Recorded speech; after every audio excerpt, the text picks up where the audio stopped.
Bismillahirrahmanirrahim. Saya mau bertanya, dalam kitab fikih Al-Fiqhul Wadih, bab Sunanul Ghusli, Fiqhul Wadih fikih yang jelas, Fiqhul Wadih, Sunanul Ghusli, sunat mandi, dijelaskan bahwa dalam mandi besar tidak diperkenankan maaf, tak boleh telanjang bulat. Ada telanjang yang tak bulat? Mohon penjelasannya Pak Ustadz. Ada Quran, ada hadis, ada ijma', ada qiyas. Larangan tentang mandi telanjang ini adab Islam amat sangat baik, karena kita dijaga. Inna alaikum lahafizin kiraman katibin ya'lamuna ma taf'alun. Itu adab, itu dalil bagi orang yang mengatakan mandi, baik mandi besar, mandi kecil, mandi biasa, mandi junub, kita menutup aurat.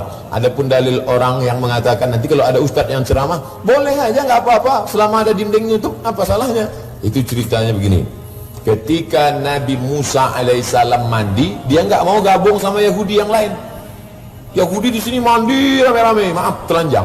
Ya, Nabi Musa sendirian mandi. Lalu apa kata orang Yahudi? Tengok tuh, Musa nggak mau mandi sama kita karena dia kena penyakit maaf, hernia, lampu strongking besar.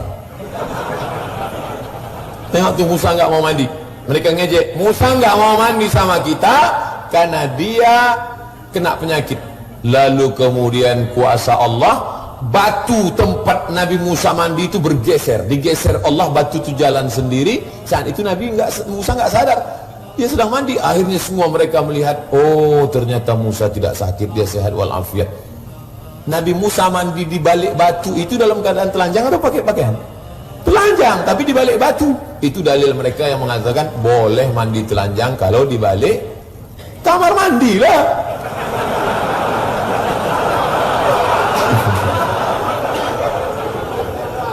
Tapi kalau mau adab, bagus pakai basah. Mengenai fikih Ustaz, oke? Air kencing itu kan najis, ya.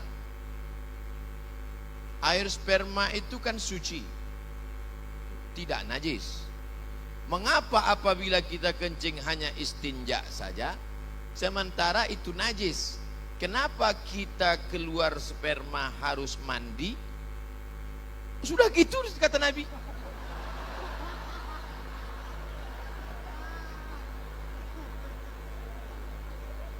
Kalau keluar air wudhu, tapi kalau keluar sperma mandi. Padahal ini najis, yang ini tidak najis. Kenapa harus begitu Pak Ustadz? Pokoknya sudah begitu kata Nabi Muhammad, jangan tanya-tanya. Yang dilihat itu bukan tempat keluarnya, tapi bukan benda yang dikeluarkan. Yang dilihat itu bukan saluran tempat keluarnya, bukan pula cairan yang dikeluarkan, tapi yang dilihatkan itu adalah talazzuz. Talazzuz ada rasa nikmat. Maaf. Ada orang sakit, tiba-tiba keluar spermanya. Apakah dia wajib mandi junub? Tidak, karena tidak ada rasa nikmat. Ketika keluar rasa nikmat, talazzuz namanya. Talazzuz diambil dari kata lazid, nikmat, tapi bukan yang lembaga amil zakat.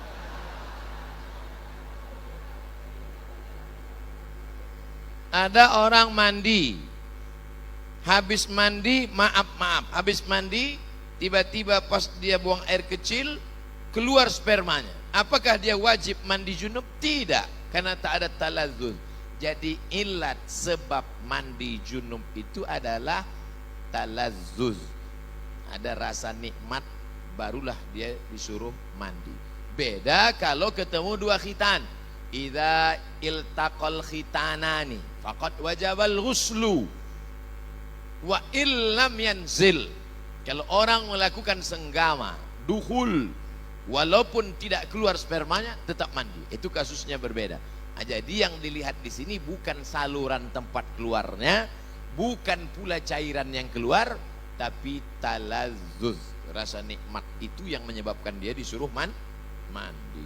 Bagaimana cara mandi junub yang baik Pak Ustadz? Mudah-mudahan ini anak SMP. Saya khawatirnya yang nanya ini anak udah 3. Yang pertama, semua basah. Asal semua sudah basah, sah. Yang mana duluan basah Pak Ustadz? Terserah. Kalau kebetulan di sungai, salto. Atau di kolam renang. Nawaitu rafal hadasil akbari an jamil badani. Aku niat menghilangkan najis besar, hadas besar dari badanku. Lillahi ta'ala. Sah. Kalau cerita rukunnya saja, yang penting semua basah. Tapi kalau mau cerita sunah-sunahnya, ikut sunat-sunatnya, pertama kali basuh tangan. Iza staiqadha ahadukum min naumihi. Kalau kalian bangun tidur, jangan masukkan tangan ke tempat bejana. Bangun tidur malam, dimasukkan tangan ke bak, ke ember, tak boleh. Kenapa tak boleh? Li'annahu la yadri aina batat yaduhu. Karena kau tak tahu tanganmu tadi malam nginap di hotel mana. Cuci dulu tangan di luar bak, habis itu baru kau masukkan air, cuci tangan, maaf cakap cuci basuh kemaluan, setelah itu baru berwudu, macam wudu solat, basuh kumur-kumur hidung, istinsak, masuk muka, tangan sampai siku, rambut, ke telinga, kaki, habis itu baru basahi sikit-sikit, basahi kaki sebelah kanan, sampai ke mata kaki, sampai ke betis, sampai ke lutut, sampai ke pinggang, sampai ke perut, sampai basah. Sunnah ini apa manfaatnya? Coba baca tulisan. Stroke di kamar mandi. Kenapa orang stroke di kamar mandi? Karena air dingin langsung siram ke kepala. Ketika kulit kepala terasa dingin, darah dari jantung langsung menyembur ingin memanaskan otak kepala. Tapi karena paralonnya tersumbat, maka macet. Coba putar keran, buka keran besar-besar, tapi kemudian pipanya disumbat. Apa yang terjadi? Bam! Pecah pembuluh darah. Macam paham aja Ustadz nih. Kalau tak percaya sama saya tanya dokter. Betul kan Pak Dokter? Oleh sebab itu maka dipanaskan badan dengan cara sejukkan, dingin, sampai akhirnya kepala basah semua. Itu kalau mau mengikut sunnah-sunnah Nabi Muhammad sallallahu alaihi wasallam. Boleh tak menunda mandi besar sampai pagi karena malu sama mertua? Kalau mandi sebelum imsak.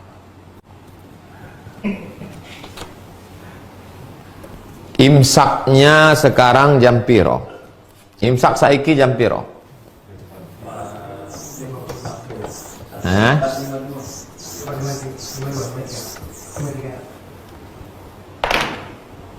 Imsak di Pekanbaru Riau jam 4.49. Imsak. Atau subuh, itulah anggap aja subuh lah, subuh. Masalah mandinya sebelum subuh atau setelah subuh, no problem. Mandinya sebelum subuh atau setelah subuh, tak masalah. Yang jadi masalah adalah hubungannya kapan.